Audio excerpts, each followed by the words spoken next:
Un homme, un ennemi, une chute et une soif de vengeance. Quand on voit Hector Salamanca et Gus Fring, on comprend immédiatement à quel point ces deux-là se détestaient. Après tout, Hector lui a tout pris, puis Gus a passé sa vie à détruire la famille de Salamanca, jusqu'à le laisser humilié, brisé et cloué à une chaise roulante. Mais lors de leur dernière rencontre, tout a changé. Ce n'était pas seulement la plus grande vengeance de la série, c'était la plus froide, la plus cruelle, la plus géniale de toutes. Et dans cette vidéo, je t'explique pourquoi. Dès qu'Hector apparaît, on voit tout de suite à quel point il est rusé, même avec son air fatigué, à peine capable de bouger un doigt. Parce que pendant que Tuco essaie de forcer Walter et Jesse à venir cuisiner pour le cartel au Mexique, les deux, sans qu'ils s'en rendent compte, préparent un plan pour empoisonner sa nourriture. Et ils en parlent même devant Hector, pensant qu'il n'est là que comme un meuble. Mais au moment où Tuco s'apprête à manger, Hector montre qu'il a tout suivi et empêche son neveu d'être empoisonné. Et non seulement ça, avec quelques coups de sonnette, il réussit à retourner Tuco contre eux et il ne les tue pas uniquement parce qu'ils arrivent à le duper une nouvelle fois et à s'enfuir. Ce qui est d'ailleurs assez ironique, puisque juste après cette fuite et la fusillade entre Hank et Tuco, l'épisode se termine ainsi.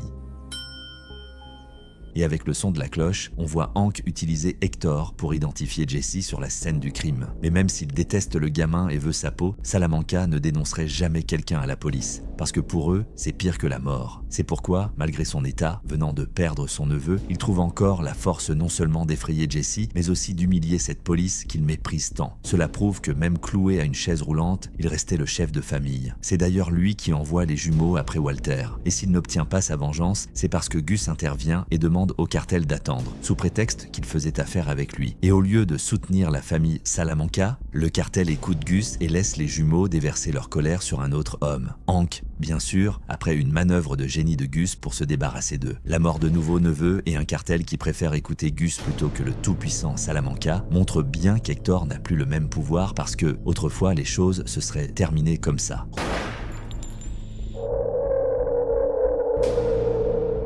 Hector était l'un des bras droits de Don Eladio et l'un des hommes les plus dangereux du Mexique. Lui-même affirme avoir bâti le cartel avec le sang et l'argent de sa famille. Peu importait qui se mettait en travers de son chemin. La peur que sa famille inspirait suffisait à terroriser n'importe qui, juste en regardant leurs bottes. Sa devise était claire, sangre pour sangre, effrayer, détruire.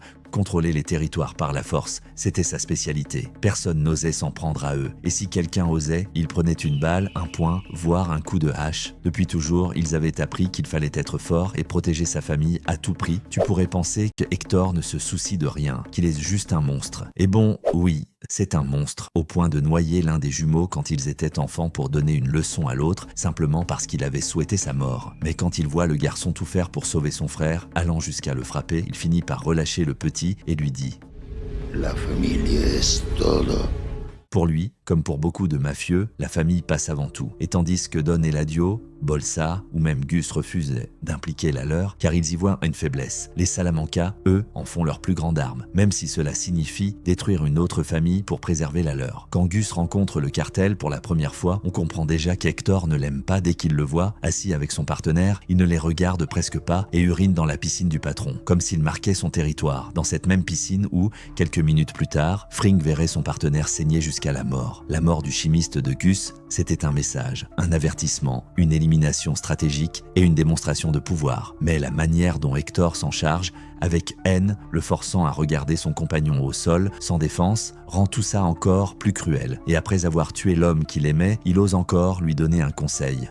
Mi consejo, quédate con los pollos. Eh bien, on sait très bien qu'il ne l'a pas écouté. Parce qu'un homme prêt à bâtir un empire et à se venger de ceux qui ont ruiné sa vie ne s'arrête que quand il a tout repris. C'est presque ironique de voir Don Eladio et Bolsa, qui haïssaient Fring au début, finir par l'accepter dans le cartel, utilisant son réseau de distribution simplement parce qu'il apportait toujours plus d'argent et de résultats, ce qui n'a fait qu'alimenter la rage d'Hector. Car pendant que l'homme du poulet gagnait en influence, les Salamanca perdirent du terrain et du respect, même en essayant d'impressionner le patron avec des cadeaux, une glace à son nom ou son propre réseau de distribution via le père de Nacho. La vérité, c'est qu'Hector avait été dépassé.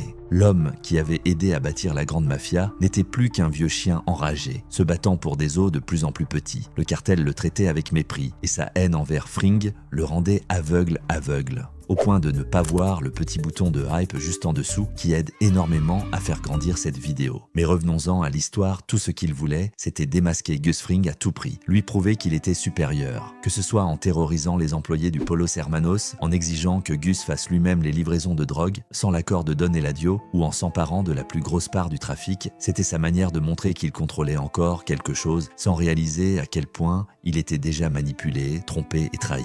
Pas seulement par Fring, mais aussi par son propre homme de confiance, Nacho. Tandis qu'il menaçait tout le monde, y compris le père de Nacho, il ne se doutait pas que sa soif de pouvoir et son orgueil allaient l'amener à un destin inévitable, sa propre chute. Et quand Gus voit l'homme qui a détruit sa vie au bord du gouffre, il ne peut pas accepter qu'il meure des mains d'un autre. Alors, il paie un médecin pour le maintenir en vie, du moins jusqu'à ce qu'il soit capable de se souvenir de qui il est, même sans pouvoir bouger. C'est ainsi qu'Hector hérite d'un sort à son image, cruel, impitoyable, terrifiant, pas seulement à cause de sa chaise roulante, mais parce qu'il a vu le plus intelligent de ses neveux échouer, enterré sous son propre laboratoire. Et pire encore, quand il raconte à Don Eladio que Gus a tué Lalo, celui-ci ne le croit pas. Il ordonne même aux jumeaux de l'éloigner, et le plus ironique, c'est que Gus savoure sa victoire. Devant la même piscine où il avait tout perdu, la même piscine où des années plus tard, Don Eladio lui-même tombera empoisonné avec tout le cartel, mettant fin à un règne de sang remplacé par celui de l'homme du Polos Hermanos. À la fin de Better Call Saul, il n'y a plus Lalo, plus personne. Alors Gus va jusqu'au dernier Salamanca vivant, juste pour lui montrer qu'il a gagné, lui exhibant même le médaillon de Don Eladio. Si la famille a prêté ce qui comptait le plus pour Hector,